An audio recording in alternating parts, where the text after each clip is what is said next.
Bem, falamos da lição número 5, vamos então para a parte de terça-feira, já que estamos falando sobre desculpas para evitar a missão. Deus nos deu uma missão, a missão de salvar pessoas, ou levarmos a mensagem de salvação, o Evangelho eterno. Isso significa que nós temos um trabalho a fazer. Mas há pessoas que não querem fazer o trabalho e evitam fazer assim qualquer tipo de declaração que possa comprometê-las com respeito à missão. E então começam a dar desculpas. É justamente isso que estamos estudando essa semana, desculpas para evitar fazer a missão de salvação. Quando um servo de Deus passa por uma experiência marcante com Deus, ele muda? Na verdade, deveria mudar, mas a grande maioria não modifica seus pensamentos anteriores à conversão. Então, muitas vezes, as pessoas mantêm o mesmo pensamento. Um irmão da nossa igreja, que era diretor de uma grande empresa, sabe o que ele falou? É mais fácil dirigir uma empresa do que uma igreja. Ele diz, porque quando a gente vai para a igreja, a gente leva para a igreja algumas situações internas que a gente mostra depois dentro da igreja. Exemplo, um empregado faz uma coisa errada. A primeira coisa que eu penso é demitir esse empregado ou aplicar um castigo para esse empregado. Na igreja eu não posso fazer isso, mas tenho vontade. Muitas vezes, no trabalho missionário, na escola sabatina, alguém comete um erro, a minha vontade imediatamente seria castigar aquela pessoa, mas somos irmãos em Cristo. Então, usamos desculpas para evitar a missão. Isso se chama inconveniência. Somos inconvenientes em muitas situações. Por isso, nós temos que pensar qual a maneira que eu devo me comportar para que eu possa atender o chamado divino na missão. Nós temos que mudar o modo de pensar. Se olharmos para o profeta Elias, por exemplo, ele tinha um modo de pensar. Ele era medroso, ele se escondia de Acabe. E no Monte Carmelo, ele foi totalmente ousado. Ele enfrentou Acabe e disse, manda os teus profetas, todos eles, e eu vou lá sozinho. E enfrentou os 400 profetas de Baal, mais os profetas da deusa Acera. Depois pediu que todos preparassem um sacrifício, o sacrifício dele foi assim devorado pelo fogo eterno. Elias sentiu-se poderoso naquele momento. Vamos matar todos os profetas de Baal e vamos acabar com essa idolatria. Em seguida, Acabe contou para Jezabel, Jezabel mandou um mensageiro dizer para Elias, você vai morrer amanhã. Elias fugiu igual um louco desesperado. A sua maneira antiga de pensar voltou. Até pediu a morte para Deus. Tá? Quando Deus chamou Jonas para ir a Nínive, ele também foi inconveniente. Ele, na verdade, fugiu de Deus. Deus o encontrou, fez com que ele fosse jogado ao mar, preparou um grande peixe. No ventre do grande peixe, Jonas pediu perdão a Deus e disse, eu pagarei meus votos, Senhor. Eu estou muito, muito grato porque o Senhor me perdoou, o Senhor me colocou num lugar assim que eu nunca poderia imaginar. Tudo que o Senhor falar, eu vou fazer. Então Deus disse pela segunda vez, então Jonas, você vai à cidade de Nínive e vai pregar aquilo que eu falei que você devia falar contra ela. Jonas não mudou o seu modo de pensar. Muitas vezes, quando nós temos uma experiência marcante com Deus, deveríamos mudar nossa maneira de pensar, nossos preconceitos, nossas indiferenças. E muitas vezes não mudamos. Passa aquele momento de emoção, nós voltamos a ser a pessoa que éramos antes. Foi assim com Jonas. Ele foi pregar na cidade de Nínive. E a pergunta 3 diz o seguinte, diante da pregação de Jonas, como o povo reagiu e o que nós aprendemos com isso? Jonas capítulo 3 diz assim, e veio a palavra do Senhor segunda vez a Jonas, dizendo, levanta-te e vai à grande cidade de Nínive e prega contra ela a mensagem que eu te digo. E levantou-se Jonas e foi a Nínive.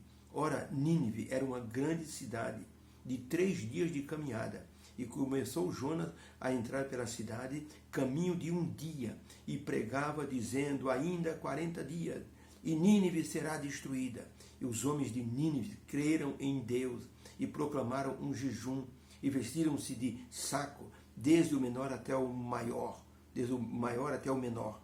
Essas palavras chegaram também aos ouvidos do rei de Nínive, e ele levantou-se do seu trono, tirou as suas vestes reais, cobriu-se de pano de saco, sentou-se sobre a cinza e fez uma proclamação que se divulgou por toda Nínive, pelo decreto do rei e dos seus grandes, dizendo o seguinte: nem homens, nem animais, nem bois, nem ovelhas provem coisa alguma. Vão fazer jejum, porque nós vamos rogar a Deus para que Ele possa nos perdoar. E vamos todos clamar fortemente a Deus, e converta-se cada um do seu mau caminho e da violência que há nas suas mãos. Quem sabe se Deus se voltará e se arrependerá e se apartará o furor da sua ira, de sorte que não pereçamos. E Deus viu as obras dos ninivitas, como se converteram do seu mau caminho, e Deus se arrependeu do mal que tinha anunciado lhes faria, e não o fez. Pergunta, diante da pregação de Jonas, como o povo reagiu e o que aprendemos dessa experiência espiritual. Resposta, diante da pregação de Jonas, o povo creu em Deus e se arrependeu de coração, de forma geral. Não fez a obra, Deus fez a obra, não Jonas. Jonas queria que fosse do seu jeito. Ele queria ser mais severo do que Deus ao anunciar os juízos sobre a cidade de Nínive. Jonas pregou o que Deus mandou e fez isso de coração e com clareza, mas ele queria que o desfecho fosse diferente do que ele estava anunciando. Ele não queria que o desfecho fosse diferente do que ele estava anunciando. Ele estava anunciando: Deus vai destruir a cidade. Ele queria isso. Mas quando ele viu o povo se arrependendo, Jonas ficou preocupado. Ele não contava com o arrependimento daquele povo cruel. Jonas jamais poderia passar pela cabeça de Jonas que o povo de Nínive iria se arrepender da forma como se arrependeu. Jonas se pareceu muito com o homem da história que Jesus contou, da parábola do servo cruel, que Jesus contou e está em Mateus 18, 23 a 35, onde Jesus contou que um homem devia muito ao rei. E o rei o chamou e esse homem implorou e foi perdoado. Saindo dali, ele encontrou uma pessoa, ou seja, simples, que ele devia uns poucos denários. E ele enforcou a pessoa, ou seja, estrangulou a pessoa, dizendo: me paga, senão eu acabo com você. Algumas pessoas viram e foram contar ao rei, disse: aquele homem que o senhor perdoou 10.000 talentos, e encontrou um homem que deve para ele 10 talentos, está lá enforcando o homem. O rei mandou chamar e disse: você é uma pessoa cruel, hein? Eu te perdoei, você não perdoou uma pessoa que devia tão pouco? Por isso, olha, eu não vou mais te perdoar. Você vai preso agora ou seja, deu uma punição severa para esse homem. Jonas estava agindo igualzinho a esse homem da parábola de Jesus. Jonas era assim uma pessoa sem misericórdia. Quando ele viu o povo se arrependendo, Jonas, ele queria que Nínive se tornasse um exemplo como Sodoma e Gomorra, porque os ninivitas estavam sempre no pé dos israelitas, estavam sempre brigando, estavam sempre atrapalhando a vida nacional. E agora, se Deus destruísse Nínive, seria um exemplo, olha, da maior grandeza. E era isso que Jonas queria. Jonas não queria que o povo se arrependesse. Por isso, ele se esqueceu de uma coisa.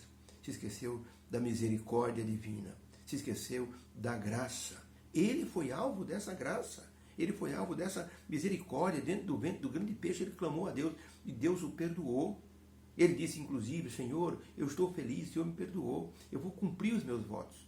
Mas agora, diante de uma situação em que ele deveria usar de misericórdia para com o povo, Jonas não queria saber. Ellen White, no livro Mensagem aos Jovens, na página 35, escreveu o seguinte, que se aplica a Jonas e a nós também. A justiça interior é testificada pela justiça exterior.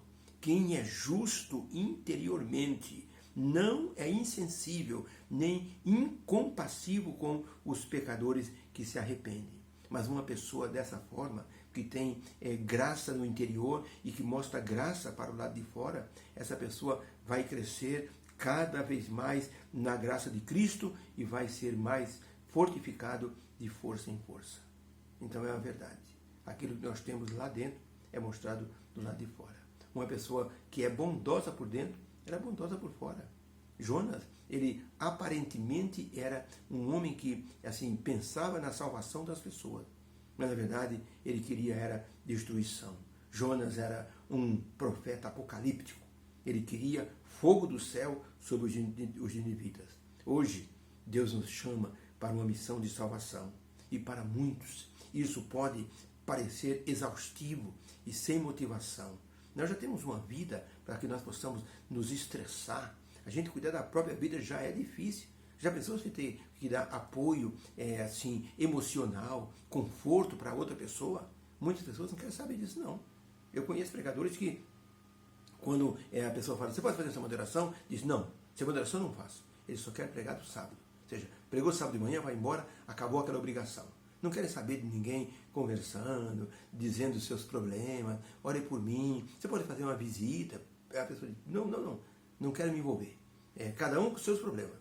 Então isso é uma pessoa parecida com Jonas, insensível aos problemas dos outros. Deus, no entanto, pode nos usar, como usou Jonas para pregar o arrependimento aos ninivitas, apesar do seu temperamento calamitoso, que não tinha paciência nem alegria com os pecadores arrependidos. A destruição de Nínive encerraria a história de uma vez. E Jonas acabaria o seu trabalho ali.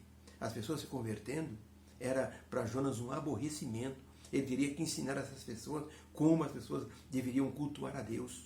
E isso Jonas não queria ficar exposto a Nínive. Ele queria sair dali o mais depressa possível. Jonas, ele era uma pessoa ansiosa. Ele queria fogo do céu. Ele queria acabar com tudo, para que ele pudesse ficar livre e partir para outra missão. Jonas não tinha misericórdia, nem tinha amor, nem compaixão no coração dele. Isso se chama atitudes inconvenientes. Desculpas para não executar a missão.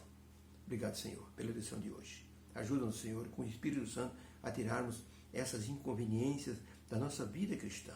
Se temos tido com o Senhor uma experiência, muda, Senhor, o nosso interior, para que nosso exterior seja o reflexo da nossa alma, do nosso ser. Nos dá, Senhor, uma terça-feira abençoada na Sua presença, em nome de Jesus. Amém. Beijo no coração, fique com Deus, possamos ter aprendido bem hoje. Essa lição de hoje foi realmente assim muito pessoal. Deus está falando conosco. Então, se prepare aí e tome sua decisão para fazer o trabalho de Deus. Fique com Deus.